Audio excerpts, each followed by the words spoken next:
जनकपुर में सीता जी के विवाह के लिए स्वयंवर का आयोजन किया गया था। राजा जनक ने पृथ्वी के लगभग सभी राजाओं को उस स्वयंवर में निमंत्रित किया था, लेकिन उन्होंने अयोध्या में निमंत्रण नहीं भेजा था। इसका कारण कोई आपसी बैर नहीं था, अपितु एक ऐसी घटना थी जिससे राजा जनक को डर था कि कहीं फिर से वही हुआ तो क्या होगा।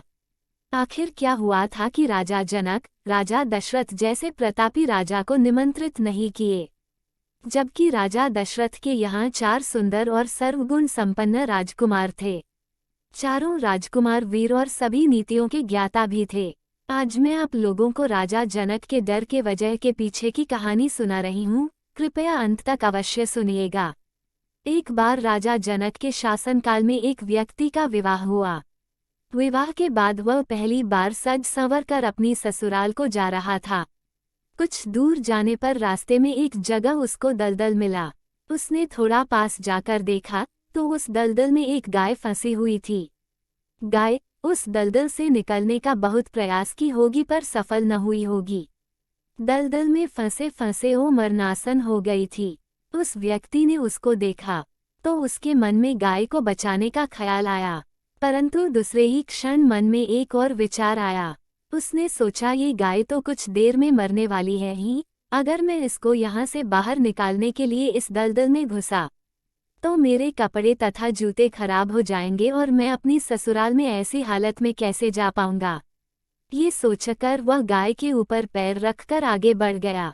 जैसे ही वह आगे बढ़ा, गाय ने जब उसे जाते हुए देखा तो उस व्यक्ति को शाप दिया कि जिसके लिए तू जा रहा है उसे देख नहीं पाएगा। यदि तू उसे देखेगा भी तो वह तत्काल ही मृत्यु को प्राप्त हो जाएगी। ये कहकर कुछ ही क्षण में गाय के प्राण निकल गए।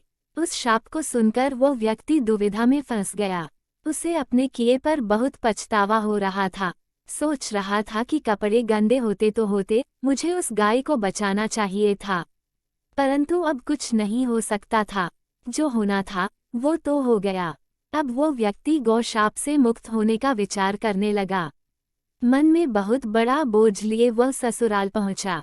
वहां पहुंचकर वह दरवाजे के बाहर ही बैठ गया और यह विचार करने लगा, अगर मेरी नज़र मेरी पत्नी पर पड़ गई तो क्या होगा। कुछ समय बाद परिवार के अन्य सदस्यों ने उसे घर के अंदर चलने का अनुरोध किया, किंतु वह नहीं गया। रास्ते में जो घटना घटित हुई थी उसके बारे में भी किसी को नहीं बताया। उसके दिमाग में तो गाय के द्वारा दिया गया श्राप बार बार गूंज रहा था। जब उसकी पत्नी को उसके घर के अंदर न आने की बात पता चली तो उसने अपने घर वालों से कहा कि चलो मैं ही चलकर उन्हें घर के अंदर लेकर आती हूँ। पत्नी ने जब जाकर उससे कहा कि आप घर के अंदर क्यों नहीं आ रहे हो और मैं जो भी बोल रही हूँ उसे सुनकर भी मेरे सामने होते हुए भी मेरी ओर क्यों नहीं देखते हो। वह व्यक्ति अपनी पत्नी की बात सुनने पर भी चुप रहा। काफी अनुरोध करने के बाद उसने रास्ते में घटित सारा वृतांत पत्नी को कह सुनाया। पत्नी ने कहा, मैं भी पतिव्रता स्त्री हूँ, ऐसा कैसे हो सकता है, आप मेरी ओर देखो तो सही। अपनी पत्नी की बात सुनकर उसने ज्यों ही नजर उठाकर अपनी पत्नी की ओर देखा, वैसे ही उसकी आंखों की रोशनी चली गई। वह अंधा हो गया और वह गाय के शापवश पत्नी को देख ही नहीं सका। उस व्यक्ति की पत्नी भी पतिव्रता थी, इसी कारण उसकी मृत्यु नहीं हुई। ये देखकर पत्नी अपने पति को साथ लेकर राजा जनक के दरबार में गई। वहां जाकर उसने सारा वृतांत कह सुनाया। राजा जनक ने राज्य के सभी विद्वानों को सभा में बुलाकर समस्या बताई। उन्होंने अपने दरबार में बैठे हुए ब्राह्मणों को कहा, हे ब्राह्मण देव, गौ शाप से निवृत्ति का कोई सटीक उपाय हो तो बताएं। सभी विद्वानों ने आपस में विचार करके एक उपाय बताया। उन्होंने कहा कि यदि कोई पतिव्रता स्त्री छलनी में गंगाजल लाकर उस जल के छींटे इस व्यक्ति की दोनों आंखों पर मारे तो गौ शाप से मुक्ति मिल सकती है तथा इसकी आंखों की रोशनी पुनः लौट सकती है। राजा ने पहले अपने महल के अंदर की रानियों सहित सभी स्त्रियों से पूछा तो राजा को सभी के पतिव्रता होने में संदेह की सूचना मिली। ऐसा सुनकर राजा जनक चिंतित हो गए। तब उन्होंने आसपास के सभी राजाओं को सूचना पहुंचाई। उन्होंने उन्हें संदेश में कहा, उनके राज्य में यदि कोई पतिव्रता स्त्री है तो उसे ससम्मान राजा जनक के दरबार में भेज दिया जाए। जब ये सूचना अयोध्या के राजा दशरथ को मिली तो उन्होंने पहले अपनी सभी रानियों से पूछा। प्रत्येक रानी का यही उत्तर था कि राजमहल तो क्या, आप राज्य की किसी भी महिला, यहाँ तक कि झाड़ू लगाने वाली ही क्यों न हो, उसे भी पतिव्रता ही पाएंगे।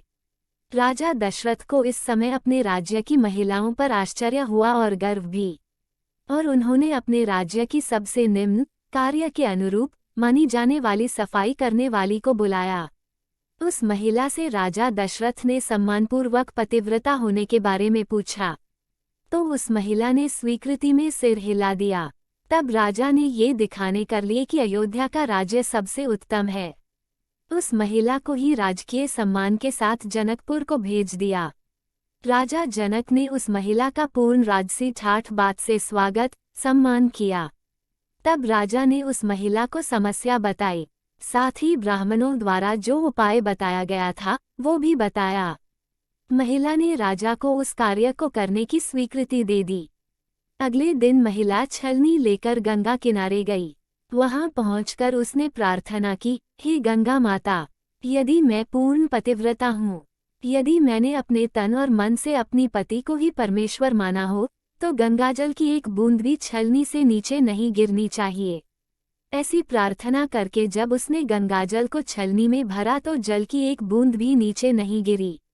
ये पवित्र गंगाजल कहीं रास्ते में छलककर नीचे न गिर जाए, ये सोचकर उसने थोड़ा सा गंगाजल नदी में ही गिरा दिया और पानी से भरी छलनी को लेकर राजदरबार में आ पहुंची। राजा और दरबार में उपस्थित सभी नर नारी ये दृश्य देख आश्चर्यचकित रह गए।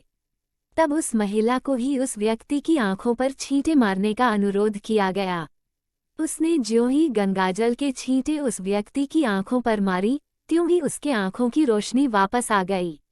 ये देखकर दरबार में उपस्थित लोग बहुत ही प्रसन्न हुए। तब उस महिला को पूरे राजसम्मान के साथ पारितोषिक दिया गया। जब उस महिला ने अपने राज्य को वापस जाने की अनुमति मांगी तो राजा जनक ने अनुमति देते हुए जिज्ञासावश उस महिला से उसकी जाति के बारे में पूछा। तब उस महिला द्वारा बताए जाने पर राजा आश्चर्यचकित हो गए। यही कारण था कि सीता स्वयंवर के समय राजा जनक ने सोचा कि जिस राज्य की सफाई करने वाली इतनी पतिव्रता है तो उसका पति कितना शक्तिशाली होगा। यदि राजा दशरथ ने उसी प्रकार के किसी व्यक्ति को स्वयंवर में भेज दिया और अगर उसने धनुष संधान लिया तो क्या होगा। राजकुमारी किसी निम्न श्रेणी के व्यक्ति को न वर ले। यही सोचकर अयोध्या नरेश राजा जनक ने राजा जनक को निमंत्रण नहीं भेजा, किंतु विधाता की लेखनी को कोई आज तक टाल सका है। वही हुआ जो होना था। अयोध्या के राजकुमार वन में विचरण करते हुए अपने गुरु विश्वामित्र के साथ जनकपुर पहुंच ही गए तथा धनुष तोड़कर राजकुमार राम ने सुकुमारी सीता का वरण कर ही लिया। कहानी अच्छी लगे तो कहानी को लाइक और चैनल को सब्सक्राइब जरूर कीजिएगा। प्रेम से बोलिए सियावर रामचंद्र की जय।